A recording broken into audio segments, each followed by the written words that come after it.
Okay, this is our Music Oddcast. I'm Olivia. I'm Josh. I'm Jay. We have a special guest today. Kendra's moving. What? I said Kendra's moving today. Oh, she is? Okay. Yeah. So she's not going to be here, so we have Jay filling in. Jay moved to Fort Wayne a few years ago.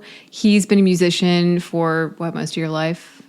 Yeah, I mean, I started playing the piano when I was like 5. So Yeah. And does that count? Yeah. No. And Yeah. you have tons of stuff online that people can get. Where do you have it? Bandcamp or? No, I don't actually anymore. The only thing that I'm aware of is there's something on SoundCloud, I think. Okay. Yeah, I think I let all that stuff lapse. Okay. It was all on MySpace and then it got closed But down. you can, Jay's also a podcaster and he has his anger management podcast with Jay Weber out, and you should listen to it because it's hilarious. Yeah, I mean, it's one of my all-time favorites. So I would check that Every out. single one's good. You can start anywhere in it. Oh, I don't know if that's true or not. I was drunk a lot. You can. It's better if you start at the beginning because you can hear like progressions of things that happen. But Yeah, and not, you can just listen we to went any through of them. weird phases where like there used to be 3 of us doing it, and then it went down to 2, and then yeah, but definitely good listen. we would bring guests on and stuff. No one anyone ever heard of, just like we would bring guests on to friends that we thought were funny, and we would sit in a bar and talk into the internet, basically. Another cool thing about this episode, it's our first listener suggestion by Josh F. from Fort Wayne, Indiana. Oh, nice. Yeah, because I didn't know. Oh, Josh F. Yeah. So I didn't know about this story before. I didn't really know about this band. When I first read the name, I, for a minute, thought that it was... Do you guys remember the band that they're called Primitive Radio Gods, that had the song on the Cable Guy soundtrack?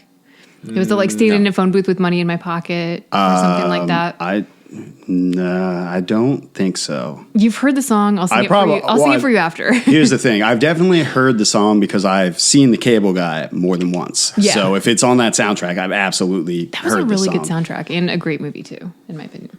Yeah, so when you first told me the name of the band we were going to do today, and I thought you said Manic Street Preachers. Yeah. And I was like so pumped. I was like, this is going to be awesome. And then you're like, no, Preachers. And I'm like, Creatures? Like, Preachers. I'm like, oh, that's still kind of cool, I guess. Yeah. So if you don't have a band name, you could always steal that. I noticed that their name throws me for a loop reading it because I think my first instinct is to read it wrong.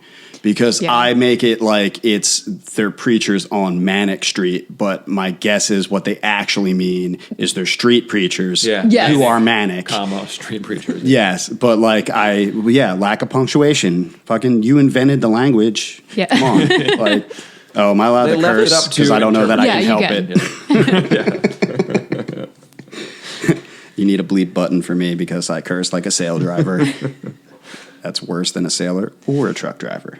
It's like they made it and had a weird baby, like Station from Bill and Ted's Excellent. Bogus Journey. My bad. So Richard James Edwards was born on December 22nd, 1967 in Blackwood, Wales. His parents, Graham and Sherry, were both hairdressers and eventually opened their own salon. The couple's second child, Rachel, was born in 1969, and the kids spent a lot of time with Graham's mother growing up, and she and Richey were especially close. Richey had the ideal childhood, 2 supportive parents, a neighborhood full of friends. He was an exceptional student, and they took the regular summer vacations, and he even went to the U.S. when he was younger to visit an uncle. So just kind of, like the typical like movie growing up. Yeah. I don't know. Richey was an avid reader and a fan of music early on. He had, the typical cool older cousin that played guitar in a band and introduced him to bands like The Police, Blondie, and The Skids. As his taste in music developed, he started listening to The Smiths, Echo and the Bunnymen, Joy Division, Nick Cave. Richey enjoyed talking about politics and questioning or debating religion.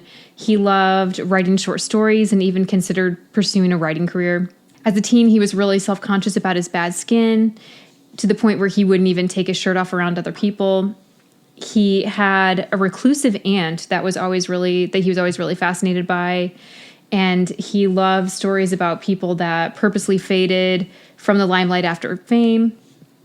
He was also intrigued by stories of fake disappearances, like Jim Morrison. While at Cross Keys University, he prefers staying in his room and reading and writing to partying, drinking, and doing drugs. He wrote long letters to friends and made collages.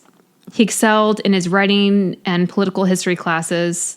While at university, he reconnected with childhood acquaintances James Dean Bradfield, Sean Moore, those two are actually cousins, and Nick Jones, known as Nicky Wire due to his long, lean stature. He's actually 6'3" also. Josh is 6'3". Oh.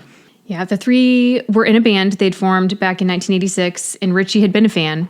He started driving them to shows, and eventually his role grew from driver, roadie to promoter, manager. And he started writing lyrics and had an overall vision for the band to kind of help him make it big. He decided to join as guitarist as well, but hated practicing and couldn't really play very well. Sometimes he wasn't even plugged in during shows, or they said, They Sid Barretted him. Yeah, pretty much. He also made collages to use as promotion posters for the band. While at university, he started cutting and showed signs of anorexia. Nothing concerning at that point. And I think when you think about... That's concerning. It is, but I feel like... Don't you feel like you knew people that did that in the 90s at school? Yeah, kind of. And sometimes they weren't... Like, you weren't concerned about their well-being. You were like, oh, that's kind of weird that you do that, but... There were some people that I always felt like they just did it because they wanted people to look at them or whatever. Maybe. And then other people have problems. Yeah, so. A lot of people, kind of did it as a way to deal with anxiety or stress or other emotions they didn't really want to or couldn't cope with at the time. After graduation, he started relentlessly writing letters to magazines, labels, promoters, and caught the attention of Kevin Pierce, who's a music journalist from England. He was actually more impressed with Richey's letter than he was with the band's single, Suicide Alley. They'd recorded an nice. EP for, with the help of label Damaged Goods in 1990. This helped the band secure gigs in London, and their first legit manager, Philip Hall, who had previously worked with the Pogues and Stone Roses. They were signed by Heavenly Records and started working on their first album. The band ended up actually moving in with their manager, Philip Hall, and his wife, so they could be in London. It was just easier for, shows and eventually recording. The Halls even remortgaged their house at one point to help the band make it. Wow. It's pretty big. Yeah. So the band had this this idea that they were going to put out one double album and, sell millions of copies, conquer the US and make it big, and then they were going to, disappear completely. British invasion, right? Yeah, and the whole plan included changing the face of music. Like they had, they weren't really wrong, big goals. But they were talking about Oasis, I think. Well, I mean, they had the right idea. Yeah. It sounds like their version of Use Your Delusion. Yeah. What could have been the best band ever, but wasn't because they didn't release a single normal album except for Appetite for Destruction. Yeah. Hey, they're still playing stadiums, so they did something right. They spoke publicly about this in interviews, and they really believed that it was going to happen. They did kind of have a unique look and sound about them. It was kind of like a punk revival, and it was before that kind of happened again in the US, so it was kind of ill-timed, but it could have been what they expected. It just didn't seem to turn out that way. But yeah, they had this whole glam punk look about them too, and they would make a lot of their clothes for shows. They'd spray paint t-shirts and stuff like that, and they had interesting hair. So they were if Johnny Rotten and David Bowie had a baby. Yeah, I could see that. Sure. Okay, I'm just trying to get a mental picture. What about Robert Smith? You got to put his hair in there. That's true. He had the 80s Yeah. like just hair. Yeah. We'll call it that. He had It hair, inspired a lot. he had hair that kind of like, I always think of it as like, how do you make it look like it's raining on you all the time? Yeah. Just cut your hair like Robert Smith. Yeah. During a 1991 interview for NME, Richey carved "For Real" into his arm with a razor blade after the interviewing journalist Steve Lamacq questioned the authenticity of the band. The band started to realize that their current label couldn't take them as far as they wanted to go and ended up signing with CBS, Sony in 1991. And they were signed by A&R man Rob Stringer, who, after being promoted, started working for Epic Records and then took the band with him. The label agreed to let them release their debut double album, which I don't know how rare that is for like a band starting out, but it doesn't seem like you see that very often. I don't know that I can think of any band that did it as a debut. that did a double album as their debut album. Yeah. Like not like a real band. Yeah, at least, yeah. you know Yeah. what I mean, No, like, that's none that I can think of. That's a really good point. Yeah, it's Yeah. kind of unheard of, I think. Only James Dean Bradfield and drummer Sean Moore played on the album. Nicky Wire and Richey didn't play. Well, I mean, back in the 90s, they would have had to have released a double CD, which costs like twice as. Now it's like you can put out a 100 album I or know. 100 song, whatever. You can do whatever you want. It's all digital. But back then, if you were pressing records or CDs, it was like, well, now we have to put twice as much into the. yeah. For a new band, they would just never do It's that. also super common for producers to go behind bands' backs and like get another bass player because the band's Oh. bass player is a guitar yeah. player who Yeah. can find a Player. job, and then they go, yeah, okay, you do whatever, and then they leave and they go, all right, get the real guy in here to play the Yeah. actual bass line. Like, This is true. Yeah, I don't think that Richey really cared about playing guitar. It didn't seem like it was very important to him. lyricist, really. He was, and kind of like the spirit of the band in a lot of ways. he probably would have been happy writing lyrics and just being a mascot. I think he wanted to be on stage with them, but I don't think he wanted to actually learn how to play guitar. Like that, like very well. Like that guy. Remember the Mighty Mighty Boss Tones used to just have a dude that they sort of considered a member of the band, but he just danced on stage with them. Like he didn't play anything. But I believe they considered him a member of the band. I could be wrong about that. Does Yeah. he get paid the same as everyone? That's the question. I hope not. I know. Because, like, no offense, but you didn't contribute You didn't shit, do man. anything. Yeah. They could have just let a fan do that, and they would have made the fans' day. Yeah. You know Yeah. what I mean? Right. And Every then- show had a designated fan. Yeah, the Flaming Lips sort of used to do that. They used to let people come in, like, show up early with animal costumes on, because I don't know if you've ever seen the Flaming Lips, but I haven't. everybody is in a costume of some sort, usually some kind of animal, except for Wayne Coyne, who wears, like, a leisure suit for some reason. Oh, okay. I don't know why he's the only one that's not dressed like an animal, but they used to. I doubt they do it anymore because they're much bigger and playing festivals and stuff. Yeah. But they used to let fans come up on stage dressed if they were dressed in costumes and like dance around for that's some of the show. That's cool. Yeah. Okay, the album titled Generation Terrorist was released in February of 1992 and did not meet the band's expectations. It hit number 1 on the UK rock chart, but only sold 250,000 copies initially. That is a lot of copies. I mean, that's It good. is. It did. You know, they were popular, Yeah, but their just not expectations as were popular as they insane. wanted to be. Yeah, and you know, maybe think that, but don't tell journalists and other people. So then you're not. Yeah, because it could making make you look like an ass. asshole. Yeah. Nirvana's Nevermind came out 4 months prior and actually achieved everything that the Manics wanted to achieve with that first album. Yeah, well, I mean, because it was better. a Yeah. lot better. Like, I listened to some of the Manic Street Preachers yesterday, and not bad. Yeah. They actually, weirdly, the Holy Bible was the album I listened to. Okay. And the first song reminded me of like a heavier version of this Japanese band called The Pillows, which would have been around at the same time, I think. Because I think that that the Pillows are like huge in Japan, like David Hasselhoff in Germany. Yeah. To give it some perspective. Yeah, and I actually like The Pillows. They're really interesting. I wish I understood any of the lyrics because most of it's in Japanese, but they throw some English words in because Japanese, for some reason, always does that. I don't know why. Anything that they think might be pop culture, they'll throw like yay and go. Yeah. And like weird English words for no reason.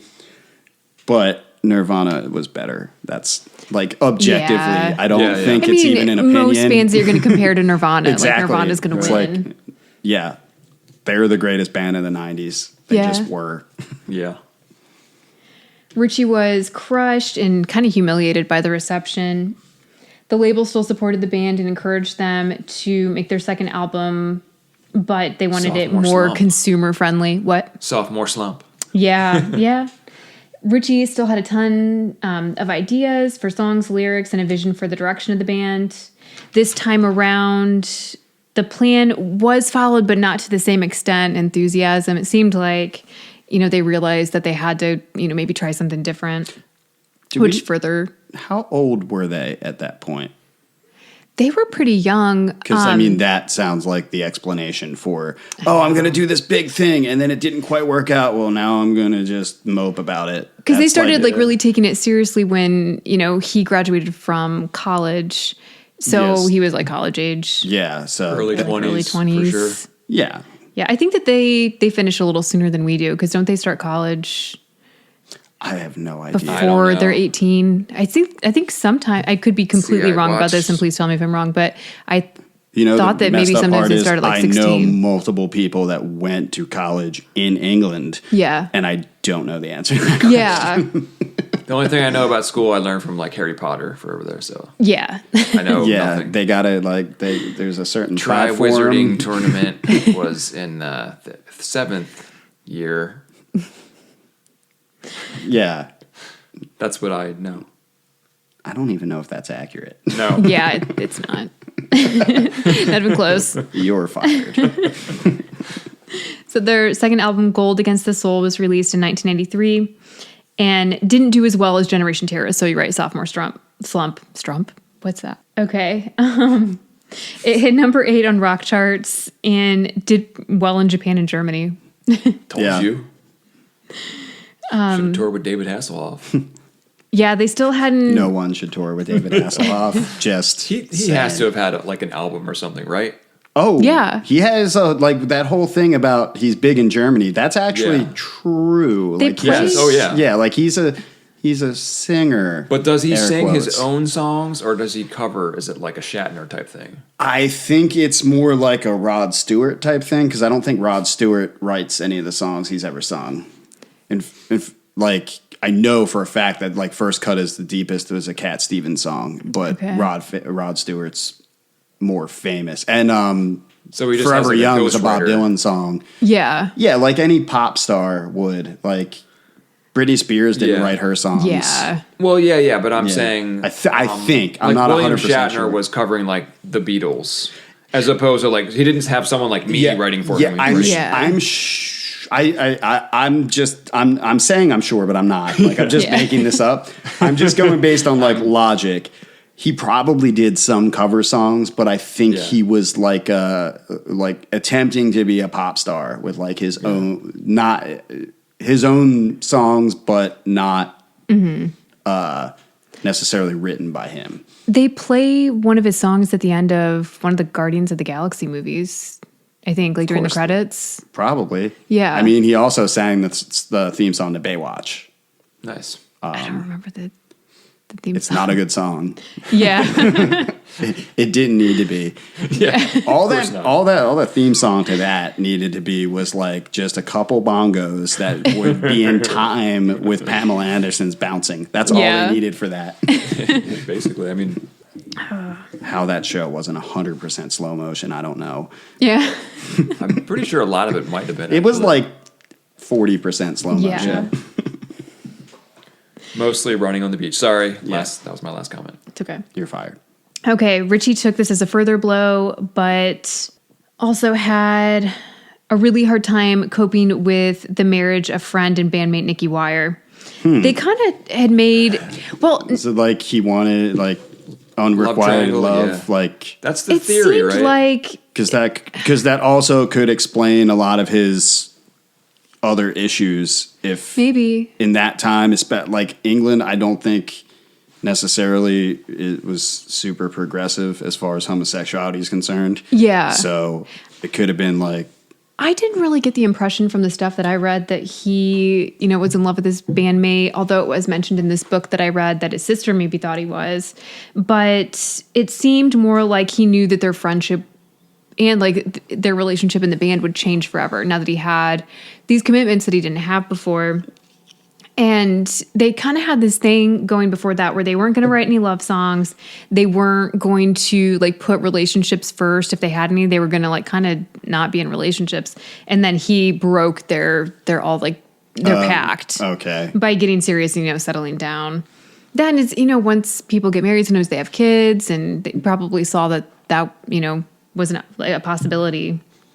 That's the way that I kind of took it, because Richey had this girl that he was kind of seeing at the time named Jo, and they had a really good relationship. He had a lot of trust and jealousy issues with people, and like he didn't want any other guys to talk to her, like even his friends. He was real funny about that. So I don't know. It's hard to say when. Well, yeah, it's impossible to say. Yeah. Like, we're just going to speculate. Yeah. Yeah. While touring, the band's manager, Philip Hall, died from lung cancer, which devastated the group. That Christmas, Richey really struggled with his declining mental health. He started to view himself as replaceable within the band, and even struggled to find, other possible paths for himself. He didn't really have anything else that he wanted to do or that he thought he could do. He started drinking and using drugs more seriously. In the past, it was just sort of a casual thing. And the band even, kind of talked about how that wasn't their thing, like the drugs and rock and roll and all the stuff that came along with it. They, were really just viewing it as kind of like a job, a way to make some money.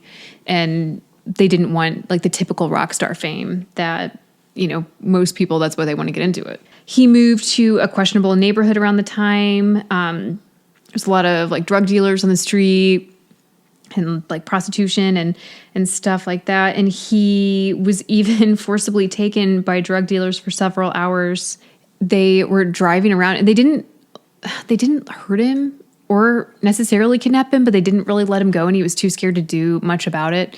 But it seemed like they were like, oh, this famous guy or semi-famous guy that we know of that buys drugs from us, we're gonna like take him around and like show off to our friends.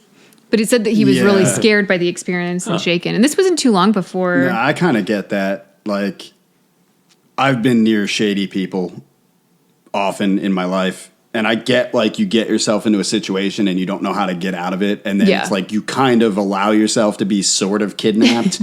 Yeah. But you Quasi like, so it's like, yeah, if you tried to press charges, they'd have been like, you could have left anytime you wanted, but you're kind of scared because you, like, what drugs did they deal? Was it like, was it weed or was it meth? Yeah. Like that. Yeah. The answer to that question changes a lot about the situation. It does. So like, I get that. I've been kidnapped too once. Yeah. By someone, a drunk person, wanted to give me a ride home. He wasn't driving. His girlfriend or wife, I don't know if they were married yet, was driving.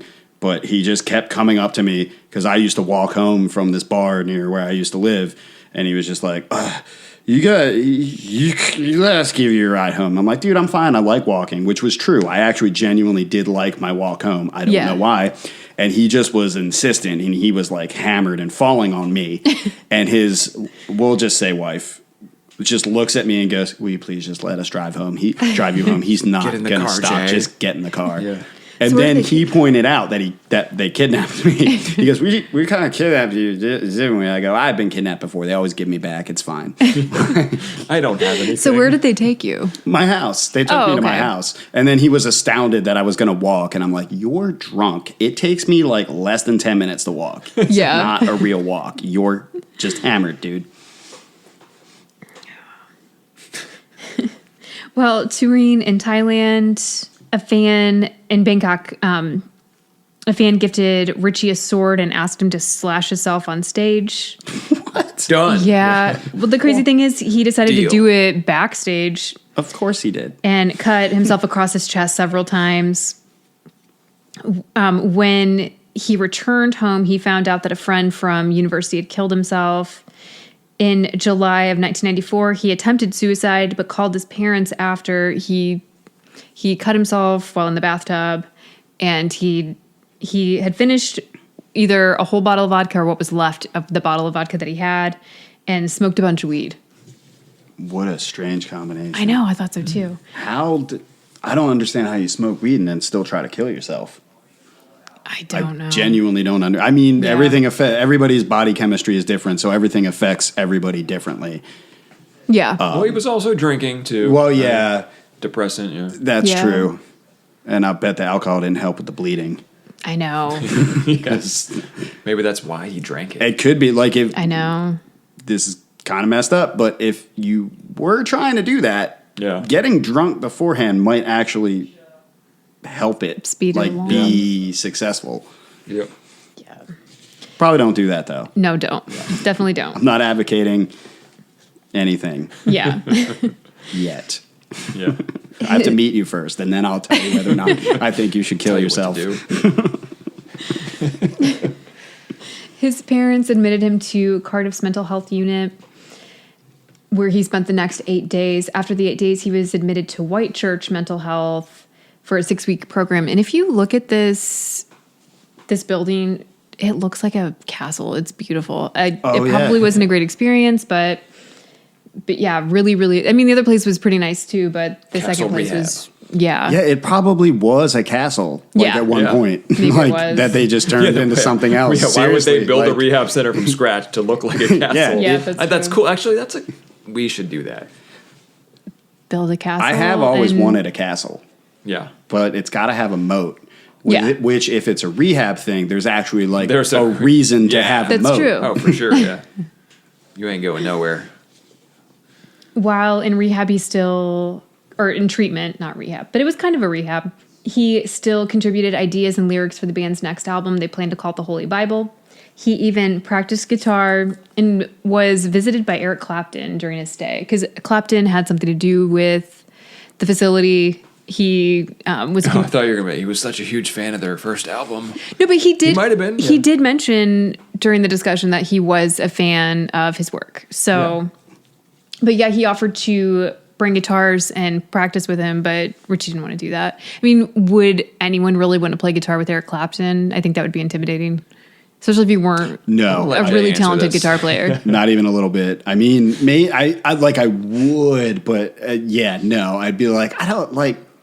It'd be like, no. Okay. Basically, no. You're just like, so one of the greatest guitar players ever wants to sit down and hear me play. Nope, sorry, I'm good. It's like, would you want Picasso to watch you paint? No. Or Michelangelo to watch you sculpt? Nope. Well, are they zombies in this scenario? Because that's a double no. That's true. At least. He was really disappointed with the treatment at both facilities, especially the first one. But he really wanted to get better, but he just didn't like how there wasn't a lot of counseling for him, or, he was looking for direction and he wasn't getting it from the people there. He was diagnosed as borderline personality disorder. I don't know a ton about that. I don't either. I don't quite understand it. Yeah.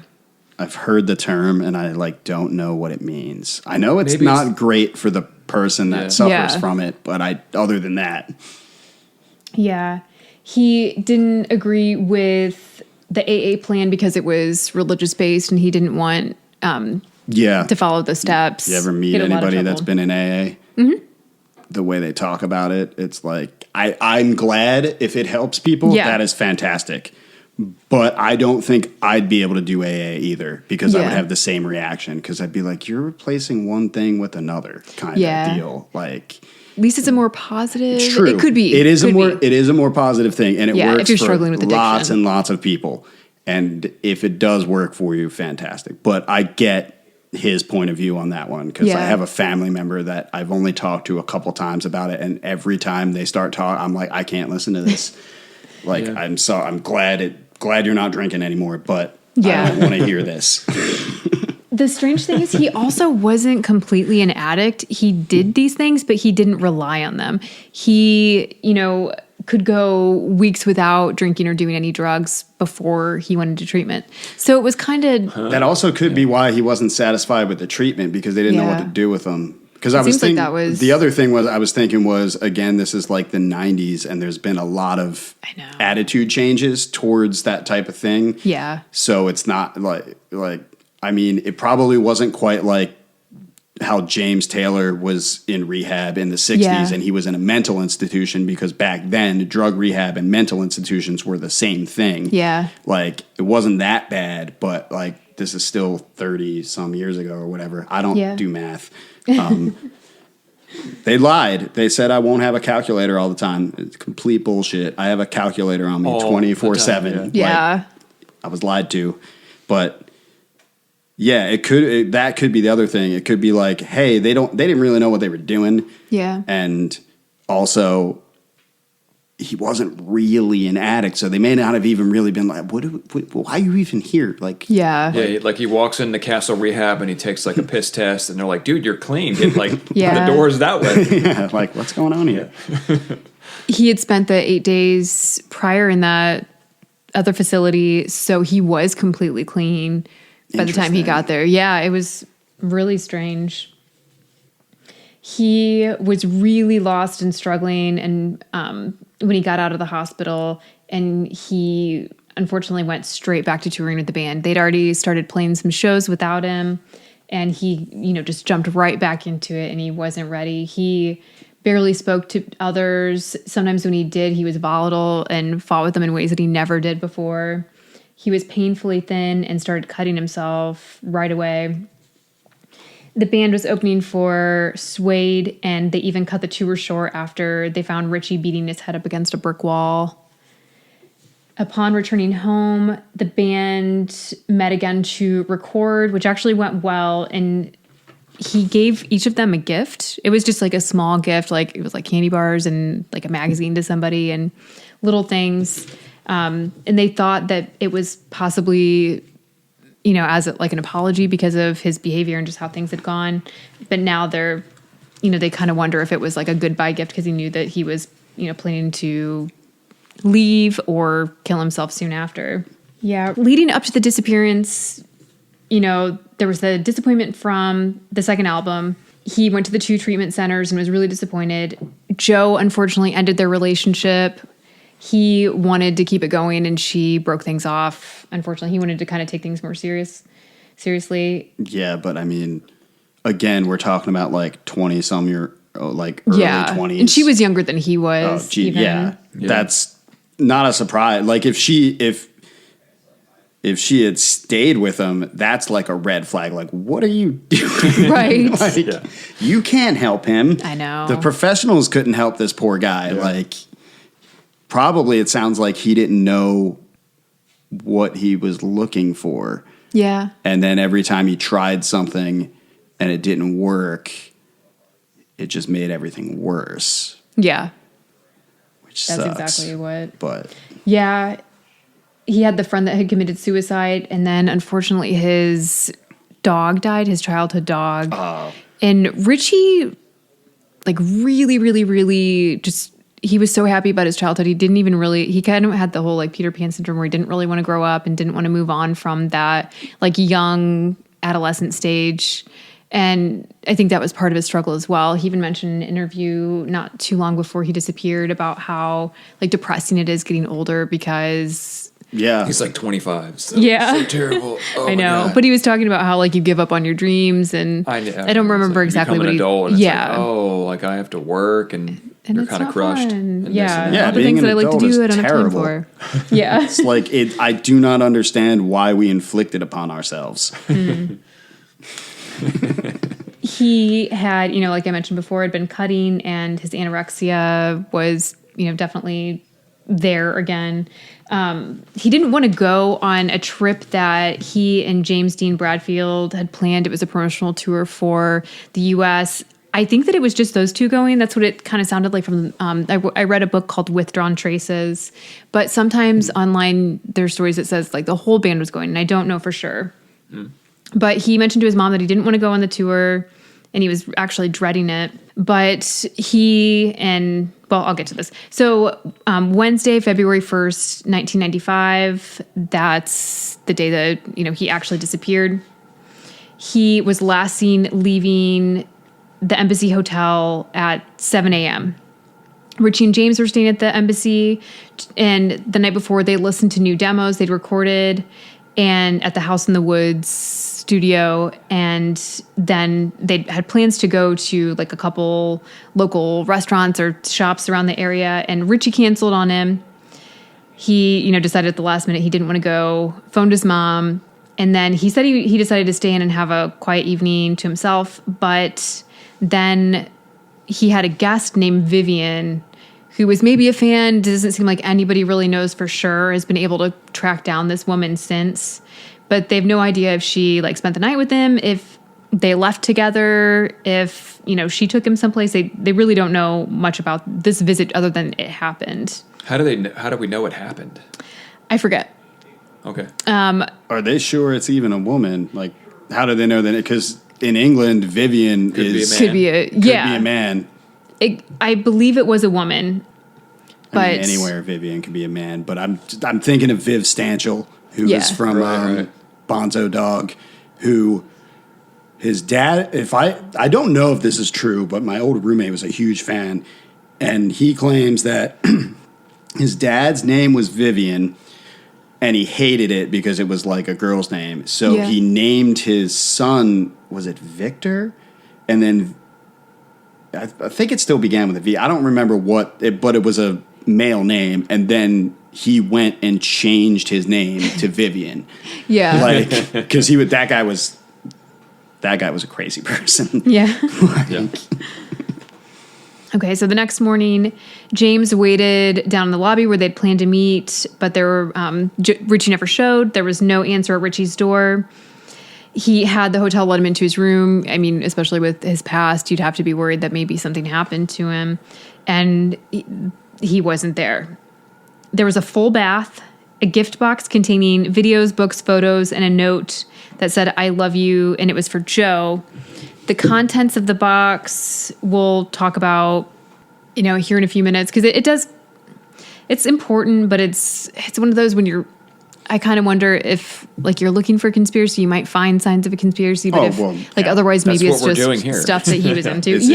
No, I know, but so it wasn't Gwyneth Paltrow's head. Yes. I wasn't as intrigued by the contents of the box as some people have been. I think the bath is interesting because he may have ran that bath maybe to kill himself. Maybe. I mean, that's a common the way he did it before. Well, because didn't he already do that once? Yeah, he tried. Yeah. So maybe. Obviously he didn't kill himself. Yeah. Did well, I don't know. I don't know what kind of technology they had. They replaced him just like they replaced Paul McCartney. Lightning storm. Oh, Jesus. Let's go down that rabbit hole. No. Let's never go down that. There's a whole movie you can watch. There's this 4-hour video on YouTube that you can watch, all about Paul McCartney and I'm sure being replaced by somebody channels else. And channels. There used to be a movie to on Netflix. Oh, and I cannot believe that Netflix, they must not have known they can't possibly view all the movies they get licenses for. It's probably they got something from a studio and they just threw it up.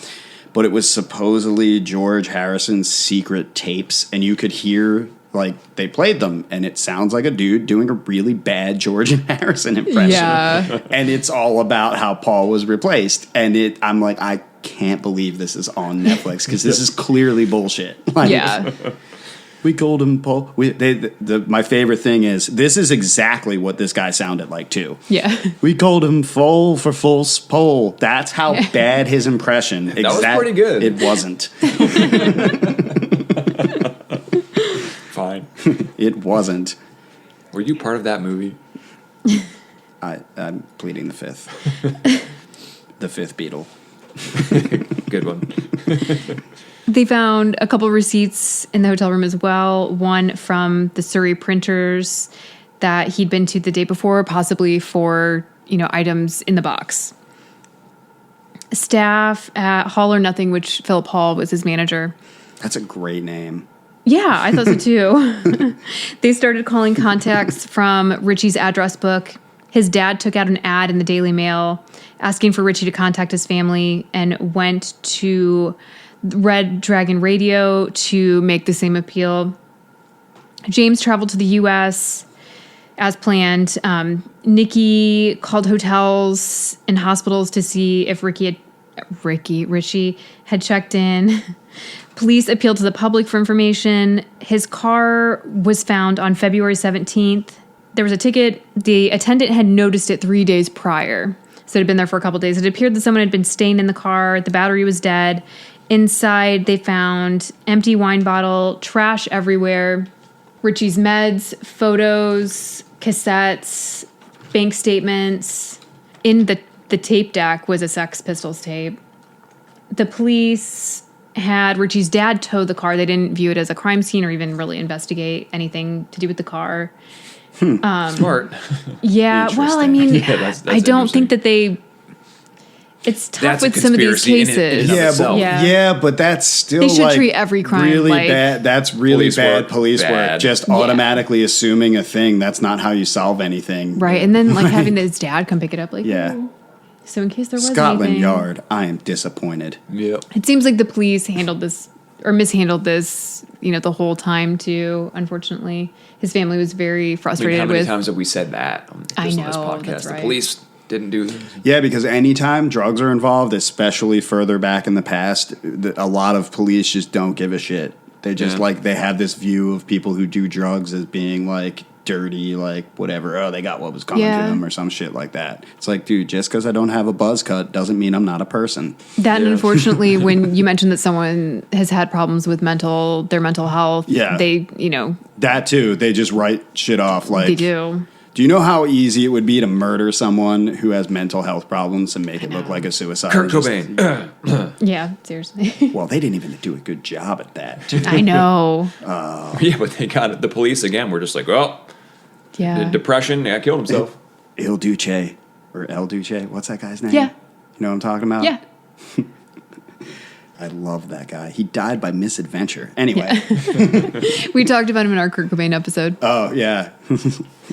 He's the footage of him in that documentary. Yeah. Just or when he says, like, he goes, well, Alan, I mean, well, I'll let the FBI catch him. Like, Yeah. he just like says a guy's name. Like, I didn't think you were serious. Sorry. Oh, no, you're fine. So in the car also they found bank statements showing cash. I can't talk. I'm sorry. It's okay. I Cash can't withdrawals in $200 increments.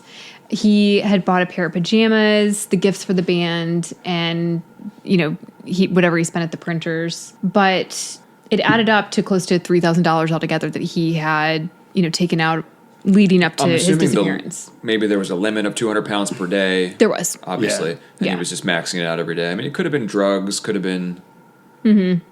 And that's not, So many it's not that things. much money. You could just blow that at the bar pretty easily. It was definitely more money back in 1995. Back then, but like not enough more that like it's like, oh, you could live not for alarming, 3 yeah. months on that. Yeah. Yeah. it's- Well, Couple actually, months maybe away. you could have $1,000 Depending bucks, where you're going. £1,000 a month. There are definitely places you could live for that much, but Yeah.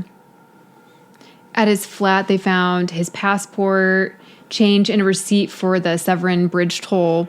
So they found his car near the Severn Bridge. And it's funny that they found, odd, I guess, that they found the passport and the receipt from that time at his house. So it's, So it's like obviously he came back He went after. back or somebody went Yeah. back to his house. That's a good point. Yeah, 3 weeks later, the police showed up at his parents' house and searched the property and the surrounding area, like the grounds. Around that time, sightings started flooding in. yeah, of course. Yeah, a friend of a friend who had seen photos of Richey, he didn't know him, spotted him near a bus stop this was on February 5th, at a newsagent shop near a silver car, which he actually did have a silver car. When he approached the man that he thought was Richey, he mentioned their friend in common. And Richey then asked how she was doing. But I feel like if somebody approached me and thought I was someone else, there's a good chance You might just that play along. I might say that. Like, I might do something like that rather than tell them I'm not that person. It kind of just depends on what I think is like. It depends on how often it happens to you. That's true. Too, because it happens to me. It hasn't happened in a while, but it used to happen to me like twice a month. Someone would be like, "Oh, hey," and they're positive I'm whoever they think I am, and I'm not. And I'm just like, nope. So do you never went along with it? Oh no, I know. Yeah. If it's at a bar and they're really drunk, I might go along with it because I don't know. I might not know how like they might react to me because I'm not usually nice about it. I'm not like necessarily mean, but I'm just kind of like, not nope, me, dude. not me. Yeah. A lot of times I'll be like, there's some other really handsome man walking around, and that's all I got. Like, oh, and you know the guy eventually took off, so he didn't have a long conversation with possibly Richey. On February 7th, a taxi driver picked up a man from King's Hotel that fit Richey's description, except Richey had shaved his head right before his disappearance, and this guy had shoulder-length hair. So they're thinking that if it was him, he was wearing a wig, which I don't think that this is real. Like that, this doesn't seem. I mean, real to it's me not at all. impossible, but it seems it doesn't seem in line with the other odd behavior. Yeah. They said that he was talking with a fake I agree Cockney with that. accent and was acting strange. He wanted to lie down. And they said that his Welsh accent actually like came through a few times. So that's why they thought that maybe it was him. He was wearing headphones and carrying a Walkman. The passenger said that he was looking for his boss who had broken down. And they drove to the Blackwood bus station, which wasn't the right place where, he was supposed to be. So they went to Pontypool railway station, and he went in to make a call. I guess that wasn't really an option there wasn't a phone in there. And then he went to the Oust services on the English side of the Severn Bridge, which is, the place that they think that maybe he committed suicide, which is also, I didn't mention before, it was a popular bridge for people to commit suicide. People had done it there before. Yeah. So. That reminds me of a movie. Oh. He said, he also asked the driver to kind of stay off the main roads and not to take the scenic route. And he, was dropped off at the cafe area in the services station. He only paid $60 of the $68 fare and asked for a receipt. The driver phoned the police after seeing the story about Richey in the paper.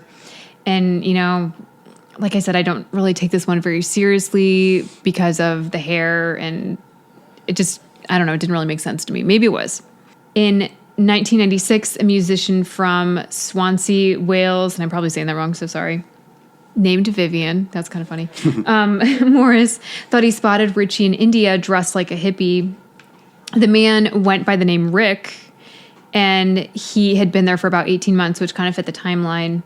He didn't speak to the man himself and didn't even really get that close.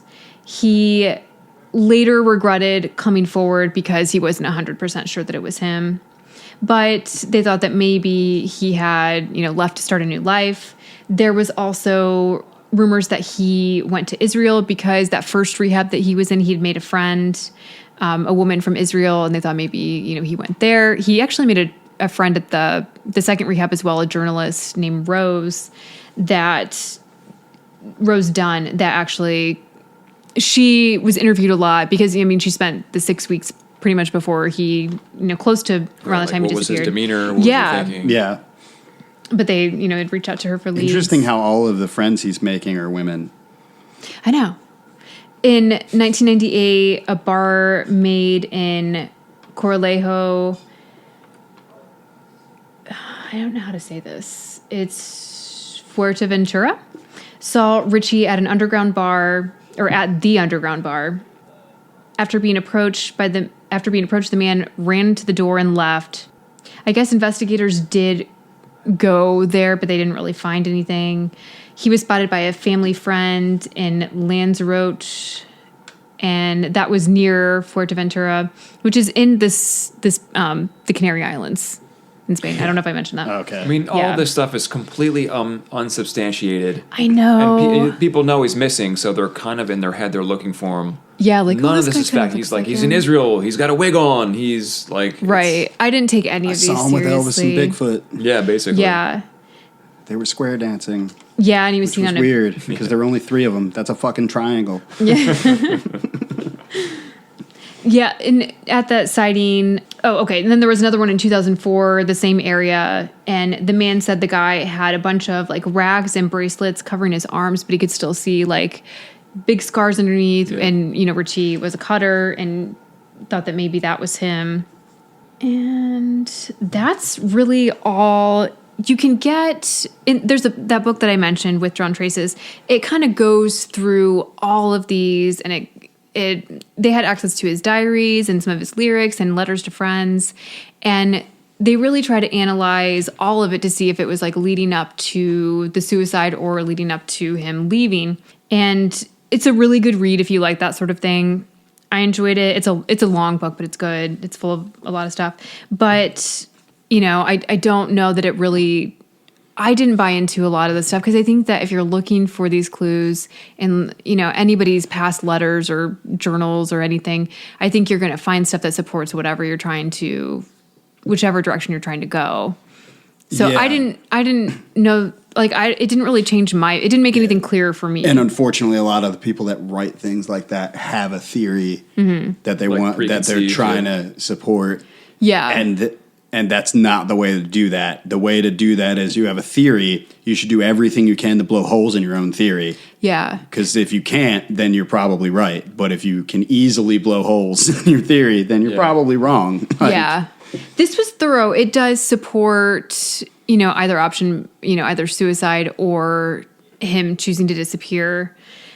And it even, talks about other possibilities as well. Like maybe those drug dealers decided to kill him, or maybe because the whole thing about he was murdered by a stranger. You just don't know. Well, I would say he probably wasn't murdered by a stranger. Yeah, because you probably That's find just usually not the case in general. If I understood sometimes what you were saying earlier correctly, which I might not have because I'm dumb, but there was evidence of him returning to his house after he had left his car where by they the bridge. found it. Yeah, So a stranger's not going to do that. right. Someone Unless they someone who knew him and murdered him might have done that, Right. To To go try back to to, like, throw the steal scent stuff off the, or to just throw scent off the trail. Be like, well, like if anybody Came back says to like, his well, you were house. the last person to be seen with him Yeah. by that bridge, and they're like, well, there's proof that he came back because that seems Yeah, I mean, that seems planted. Yeah. And it might have been planted by him to throw people Yeah. off the scent. That's true. In the box that I mentioned earlier, Joe's box that he had left for his ex-girlfriend, there was Camino Real with Kilroy, a play by Tennessee Williams. There was something written by Nietzsche. How do you say it? I don't know. Because Yeah. I've heard it pronounced. Nietzsche. I've heard it pronounced Every more than which one way. way, so I have no idea how to say it. Yeah, it had a book by a middle school age child telling Joe, to write a book. Some Testament to Socialism, author unknown, photos of the two of them, a photo of W.B. Yeats' house, the play Equus, and then I don't know how to pronounce this. Do you know Is how- it Welsh? Welsh is a super No. weird language. No. And then there was a book that Joe had given him before he went to Thailand. That's the one that I can't pronounce the author. I looked up a little bit of information about the water around the bridge because you kind of, you think about Like had he jumped in? Okay, I'll make Yes. Would he been I'll make an swept away? attempt. Vadim Maslenkov, something like that. I'm assuming they were from some Slavic nation. Yes. Or Russia. Yeah, it's got a KOV, right? Something that used to have a sickle and hammer on their flag. But it seems like the current was strong enough that a body could disappear. I mean, Because that was one of my first questions. Like, okay, well, they people didn't find who the committed body. suicide there before, did they recover their bodies? Sometimes. Sometimes they And did. sometimes they didn't. Okay, so that it could have jumped in and just got swept But away. also, like, if you're planning to disappear, it seems perfect to do that. Yeah. You know what I To mean? go like where everyone Yeah. would think It you were does. doing it. And when I said it reminded me of a movie, there's a movie called The Guard that stars Brendan Gleeson and Don Cheadle, and it takes place in Northern Ireland, and a cop disappears, and they find his patrol car by a cliff that's like notorious for. Apparently, that's Okay. all over England and Ireland. There's just Yeah. places that it's notorious for people to kill themselves. When did that movie I come love out? Brendan Maybe you saw Gleeson, that by the movie. way. So do like- I don't. It had to be sometime. No, Don Cheadle. it So What would was have the been- movie that we were it would have talking been about in the 2000s, earlier? Eddie and the Cruisers. Yes, he had seen that, and there was a TV show that he was really into from the 1970s that had a character that planned a disappearance. He was really fascinated, as we talked about. D.B. Cooper. Jim Morrison. He Still never was found D.B. Cooper. Yeah. He was fascinated by Salinger's kind of retreat from fame Yeah. and Marlon Brando. And then he liked other conspiracy stuff too, because like he really believed that John Lennon was murdered by the CIA and a bunch of other, stuff that kind of fits into the same genre. I could see why, but so I he was don't- interested in like conspiracy types. I could see why he would think that John Lennon was murdered by the CIA, but I think it was just a crazy person. Yeah, I do too. Because John Lennon, like, there's a documentary about that. I think it's called the U.S. versus John Lennon Yeah. or something, like, because he was like on a list that Yeah. they didn't like. The American government did not. They didn't like John a lot Lennon. of yeah. musicians He around that talked time a that they lot of thought shit about were, the government. Yeah. influential. But yeah, I think he killed himself. I don't know about you guys. I don't really think that he. I think what he did was he committed suicide, and he did it in such a way that he made his body disappear, whatever that means. Like, Was he Yeah. also a magician? No. Okay. Because he was I mean- really close with his family. I can't imagine if he was still alive to this day, unless like he had a complete mental breakdown, Right, which yeah. could have happened, that he wouldn't contact them in some way. It's sad because his sister's still like actively. Yeah, but what? pursuing Like, this. also the flip side of that is, what do you say Yeah. when you come back? ta-da! You know what I mean? Yeah. Not a magician, apparently. I guess like so maybe no, I was not to I was figuring stuff out. Yeah, but you know what I mean, though. Like how Yeah. because so Like, there's maybe a it's been chance. so long. There's a chance that could actually keep him away. That's true. Yeah, it's weird. That or maybe he, since if he did go and start over someplace else, maybe like any ties back to that, like he thought that he would regress if he, was There's doing that, better too. and, anything that reminded him of his like prior life. He also may have never stopped moving. That's true. Like he could have. Maybe he really was all of these places. Yeah, like he could like for what like the equivalent of being on the run because Yeah. people were looking for him, not for nefarious reasons, but Yeah. People were looking for him, so maybe he never stopped moving. I don't know. It seems like it seems like I think he just disappeared. I think he just left Yeah. and then didn't come back because you could do that back then. You can't Yeah. do that anymore. It's not a thing that's like possible in the 21st Do you think he century. planned his disappearance, or do you think like his mental health declined and he just kind of, became a transient? I think like both, kind of. Yeah. I think that maybe he always had a plan. Yeah. He had it for a very long time, and then his mental health deteriorated to the point where he just like no longer could see a reason why it was a terrible idea to do this. Yeah. And then that's what I'm going. But I mean, it kind of gave him in a way, what he was looking for. Because he, Maybe. Who knows? I don't think he People knew are what he was still looking talking for. about him. That's true, but not a it's lot. still a mystery. are they? Yeah, We're this book was just written a few years ago. This one that Also- takes a Jay deep and I are dive like into pretty the hardcore mystery. musicians, and we don't. I mean, we'd heard of the band, Yeah, never heard of the guy, and they're like, I'm yeah, pretty no, I hardcore. didn't know that this was a story. Yeah. I didn't either until it was But invested. also, it happened in England and Wales, and they probably barely even made it over to the States while he was They alive. weren't big in the So US. that's what I'm saying. So he also probably is still much more famous across Yeah. the pond than he is Oh, here. for sure, yeah. So there, like I think about stuff like that sometimes, where it's just like John Lennon was the only Beatle to move to the United States. yeah, But like until recently, just always assumed they lived like in LA or whatever, because that's where all American musicians, they either live in LA or New York or Nashville. Yeah. Like, so like I was like, but then I thought about like, no, they don't. They don't. They live in the country they came from because that's where they're from, you dumbass. Like, why would they live here? Yeah. Like, so I know what you mean, though. But like, that's my point to like why we haven't heard of him, but he still might be famous elsewhere. Yeah. Much like David Hasselhoff in Germany. Yes. Yeah. Good point. Although I have watched that man eat a hamburger on the internet, or at least try to. Remember that? Is that the drunk video? Yes. I think I blocked that out. I don't know. You should have. I don't know. We're all now dumber because I brought it up. The band continued to record after, I think they released 2 albums after Richey's death. They still included some of his lyrics on their 2006 album, and they continued giving his family his percent of the royalties for quite a while afterwards. I think until he was declared dead, because his family finally, had him After declared 7 dead. years, right? Yeah. Well, It was more than that because they put it Oh, they off waited, at first. But legally, you can do it Yeah. after 7. That's Yeah. in the United States. That's I think it's pretty- like 7 or 8 over years there. in England. It's probably something similar. Yeah. But I thought that was really cool that the band still gave his family money Yeah, because that is- they definitely didn't need to. But they all seemed like really, decent guys. One of the things that in the minimal research I did for this, which was looking at a Wikipedia page for about 6 minutes, they still set up a microphone for him on stage, which I think Built to Spill. Built to Spill's changed a lot recently, but they had a member who died, and they used to set up an amp on stage for him because he was a guitar player. Because there's only one member in that band who isn't a guitar player. But yeah, that's all. Josh, what do you think? You didn't really say. I mean, I think he committed suicide and he made his body disappear. Yeah. He had been planning that for a long time. Yeah. That's what I think.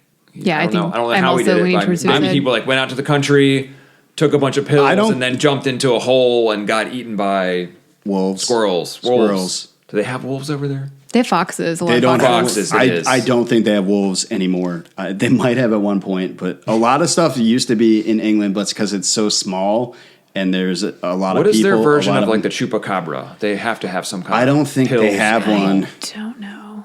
Really? Doesn't I know every there's a lot country of have really one? Well, they like got interesting. they got Loch Ness. That's Scotland. Loch but Ness. Yeah. you You got to eat Ness the Loch monster. Ness now. Are there fairies in Wales? I don't know. Maybe Leprechauns. got fairies were involved. Maybe. I mean, yeah, I don't know. I don't know much about Wales other Neither. than like being from the Philadelphia area. There is an area like sort of suburban Philadelphia that there's a lot of Welsh names to the towns like Bryn Mawr. Okay. And Bryn Athyn. well, yeah, Bryn Athyn, and they're all spelled weird. Like, Yeah. Yeah. like Bryn Mawr is spelled Bryn, which makes sort of sense, but then it's MAWR. Like there's probably an H in there somewhere. And then Bryn Athyn is like, again, there's like, they use Y's instead of I's, which just makes stuff look strange. Yeah. Trying to think of Conshohocken. I don't think that one is. Whenever you see actors That's- or actresses that's, that are Indian, from isn't it? Wales, their names usually have, Yeah. interesting Or like spellings. the name Llewellyn. Nope. Mm-hmm. It's like that name looks like someone was playing Scrabble. Yeah. And they just threw some tiles down, and that's what happened. 6 points. Like, I guess I am shitting on Welsh. I don't mean Sounds to. like it. It's just I don't think it's a bad thing. Yeah. It's Just different. to someone who grew up in the United States reading American English, it looks strange. Yep. Even though actually Welsh, they do have their own language, I believe. They do. 'Cause So, they talk about it in The Crown. That's yeah. how I know. Yeah. Bryn Mawr's the only one. There's another, I can't think of Bryn Athyn's one too, but there's another one that's really strange and I can't think of it. And Yeah. it's going to bother me and I'll be driving to my house and I'll You'll go, think of oh, it. it was that. And that doesn't help anybody. I'm 20% Welsh. I found out when I had my DNA test. Man, I found out I'm part French. I can see that. From my parents. Like they did the DNA test. Yeah. I'm not Right. going to let the government get my DNA that way. I might commit crimes later. I don't know. I don't have a crystal ball. Later I don't today? It did cross my mind. I don't know. But a lot of those companies are trying to keep like the specimens or their samples secure. This is a podcast about but that is how they conspiracy caught theories, so I'm going to go with. Well, that is how they caught the Golden State Killer. Oh, yeah. Because one of his relatives had submitted DNA to one of these websites, and then they were able to find him. That's how they're going to catch Jay if he does it. Yeah. Yeah. I mean, they'll still be able to catch you because your parents did it. Yeah, that's true. So you're already screwed. Well, there's this other thing, because I'm also like a large percentage Italian, and I hate Italian food. Yeah. Like with a burning head. It's really more like it Italian hates food me. either. Like, I can't eat tomato sauce. Like, there's something that's in tomato sauce that makes me nauseous. And but it's been all my life, and I've been around it a lot because my grandmother's Italian, and like the smell of it just makes me sick. But my sister, on the other hand, loves it. And she's like, and there actually is a thing where like you can have siblings that are more one thing than the other. Definitely. And I'm like, and I have jokingly been like, we should take this to see if you're actually more Italian than me. He probably is. And she goes, I don't want to, because I will be crushed if I'm not. And I go, good point. Yeah. It is a little disappointing sometimes when you take those tests because you're thinking that there's going to be something interesting. My dad's you're like, no, I'm really white. My dad. Oh, well, we knew that. I'm super pale. So Me too. You don't really need to take one if both your parents have taken one. You should have a really good idea of what's going on. I know what's in me. Yeah. Which is something that everyone should always know what's in you. Right. You should always be aware of that. Just the only thing to look for would be like the percentage of it, like you said, how It almost made me Italian am spit I? out my drink. I'm sorry. It's okay. But I'm not at all. It amuses me. But it doesn't work for the podcast because there's no video. Yet. Easy there. There won't be video. That's a lot of work. Yeah. Just saying. Yeah. From someone who did it, we did one and it was live and it was video and it was like, it was a lot of work. It wasn't worth it. Yeah. Yeah. To be perfectly honest. Oh, well, no, there was one thing that was worth it. There was this character that I had invented I don't even remember what the story was, but its name was Ziggy, and I made an effigy of him out of flash paper. Again, we're talking about magicians. Yeah. But like when they make a flame appear or whatever, it's a piece of paper that's soaked in chemicals that they light and it like instantly vaporizes. Well, when you make about a 6-inch tall little man that kind of looks like a gingerbread man, but like folded out of paper, and you throw a cigarette at that, it will make a flame that reaches the ceiling. It was what I found out. And melted. We put it in a glass bowl and melted the tablecloth underneath it because it was plastic. Yeah. Just the heat went straight through it. Didn't get in trouble because I knew the owner. I was like, I didn't know that was going to happen. I really didn't think that through. You weren't trying to Rammstein the place. I mean, I wasn't. Who would have guessed that, right? Yeah. I don't know. A reasonable person. Well, Sometimes it's really awkward too when you watch podcasts on video. Like when they put, both out, like where you can listen to the podcast and then watch the video. Because it's just like people sitting there talking. Yeah. Sometimes. Otherwise, I think, the Joe Rogan stuff that I've seen, that's not... that's people interesting want to to see watch. the face that's behind what they're watching. Understandable. I have a very strange attitude towards that.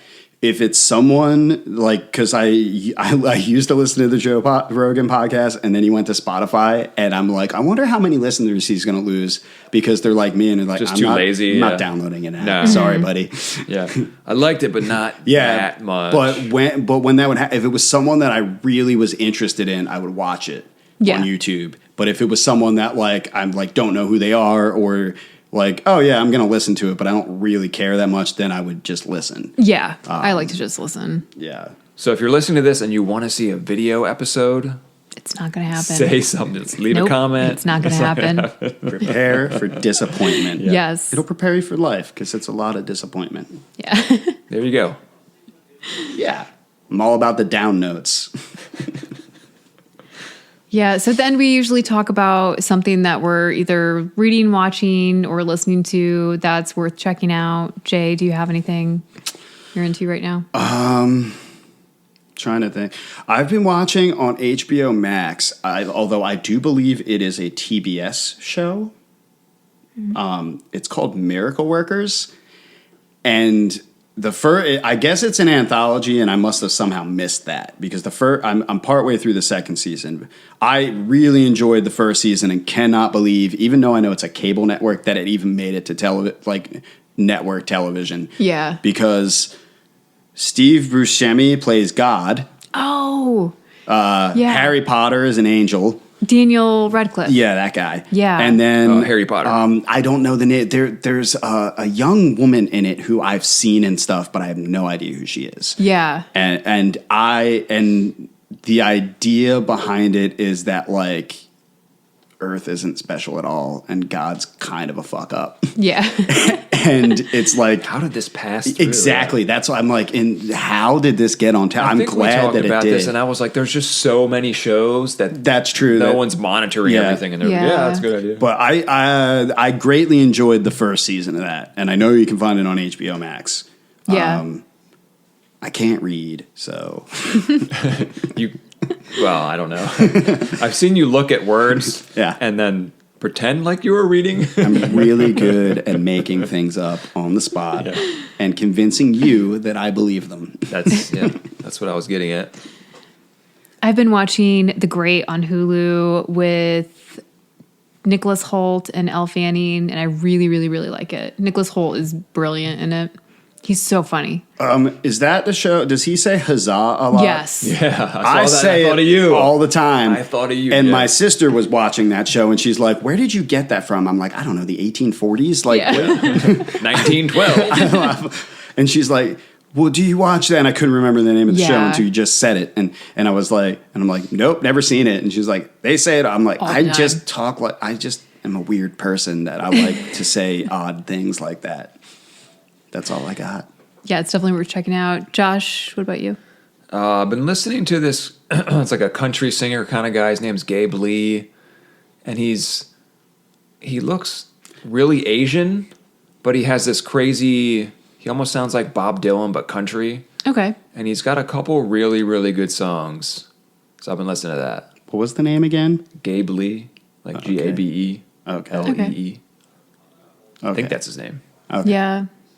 Yeah, we'll have our merch up hopefully this next week or maybe the following week.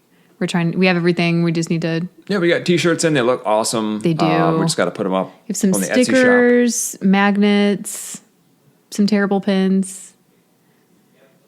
People like pins. I don't know. You don't like these these. pins. They're terrible. Oh. But everything else is You're completely trying legit. to sell these? No. You're just gonna We give think we're them just away. going to give them away to everybody I'd be who honest, orders something. I'm not going Yeah. to sell something I can't stand behind. No. All the other merch is great. Yeah. And it was probably my mistake for ordering the wrong type. So I'm not even blaming the company. I'll blame them for you. Okay. What's their name so I can write them an angry letter? Sticker Mule. Sticker Mule? Yeah. Oh, I can't write an angry letter to name that great. Yeah. I mean, I can and I will. It's funny too, when you order over like a certain dollar amount, they give you a bottle of hot sauce randomly. Huh. Completely Yeah. random, but Very Is it like random. their own Quirky. hot sauce? It is. Okay. So they're trying to sell you hot sauce. They're hoping I don't that know if they sell it. I think that they might just give it when you buy stickers They're or basic. It's a sticker pins. like merch place, but I don't know. They sell other stuff too. Like you can even get like packing tape and all kinds of stuff like that. That's very odd. Yeah. Here's some hot sauce. Mm-hmm. It's kind of a good. You know what though? It might 'Cause just you be remember because it. you're talking You tell about your it friend, right you're now. like, dude, That's I ordered true. something, and what's the place Gave me called? some Sticker random Mule. Yeah, they gave me hot sauce. Yeah. Why? I don't know. They also give you coasters and stickers like of a mule. All right, that one That makes a makes little bit sense, more yeah. sense. than Yeah. just like, here's some hot sauce. And a coaster. It kicks like a mule, I guess, is what we're getting at. Yeah. I don't Yeah. know. Sure. Oh, I mentioned a movie earlier, The Guard. Mm-hmm. What reminded me of that is Brendan Gleeson is a cop in Northern Ireland, and they discover a cop car, and the cop has disappeared, and the car is by a cliff that's notorious for people throwing themselves off to commit suicide, and Brendan Gleeson goes to the guy's widow, who's like, it's some weird, like she's from another country and it's like a green card marriage type deal. Yeah. And she says like, she goes, I do not think he killed himself. And Brendan Gleeson's like, I don't either. I don't think he was smart enough to commit suicide. And I'm like, that's brilliant. He's not smart enough to commit suicide. I think that movie was... Does anybody know who Martin McDonagh is? He wrote and directed In Bruges and Seven Psychopaths. This movie was written and directed by his brother. Okay. And it's not as good. I'm not gonna... I enjoyed the movie, but it's not as good as his... So it's like, man, you got a chip on your shoulder. You got to do a little better than this. Yeah. Because you're standing in a real tall shadow. Yep. Oh, the 3 billboards outside. And that's the other yeah. one I couldn't think of. That's Martin McDonagh. That's good. I'm weirdly in love with that man, and I don't know, because I love every movie he's made. Yeah. So Did he? Who was the person that did the movies with Colin Farrell, like The Lobster and I that don't weird know. stuff? Okay. That I believe So he did some like watched that. It was interesting different person. movies. It was very because they also did that. Was that Killing of a Sacred Deer? I think they did that one too. I don't remember that. Yeah, that's someone different. Yeah. In Bruges it has is. actually changed my mind about Colin Farrell. Like It did, same here. I used to dislike him because I he did was too. always in like SWAT or like doing It a was just the terrible roles he villain was taking, in really. Yeah. Daredevil. And I was younger and didn't understand that, like, hey, you gotta do what you gotta do. Like Heath Ledger was in 10 Things I Hate About Yeah. You. You know? Right. So A Knight's Tale. And Colin Yeah. Farrell was like Hey, I like A heavily Knight's Tale. sold. There's I like nothing The wrong Knight's with it, Tale. but it's just, But he was like heavily sold as like a heartthrob before he was even famous. exactly. Like before you saw him deliver, Yeah, he was. and then in Bruges, he plays the dude who does and says the wrong thing at every given it's moment. such a good movie. It's such good a soundtrack too. what do you call it? Like, it's like the opposite casting of like what he normally would do. And, Yeah. And then I'm like, oh, he's actually a pretty good actor. Yeah, And then I love being- him and Brendan Gleeson together in that. Yes, Brendan Gleeson's my pretend father-in-law. Fair enough. Brendan, I'll allow it. the scene where they're doing coke in the bathroom, and then they keep coming out, like taking turns. The like faces that they're making. Yeah. It's like, oh, it's so accurate. Doesn't he punch somebody like right after that? I haven't seen the movie in a while, and I get parts confused. It does involve the American dwarf. Yes. Yeah, like I it's think that's when who they he meet punches. him. It's when they meet him. Oh, he karate chop him. That's right. Or judo chop. I forget what he says. Yeah, no, it's I think it's karate, karate chop chopped. because judo chop is from Austin Powers. I'm Yeah. just being like Judo chop. racist against or prejudice against people from the British Isles. But you're like, yeah, it was judo chop. No, that was Canadian pretending to be English. That's all I got. I don't know. Yeah. Well, I think we that's covered it. everything, yeah. Okay. Yeah. Bye. Thanks for listening. Okay. Bye. See you next time.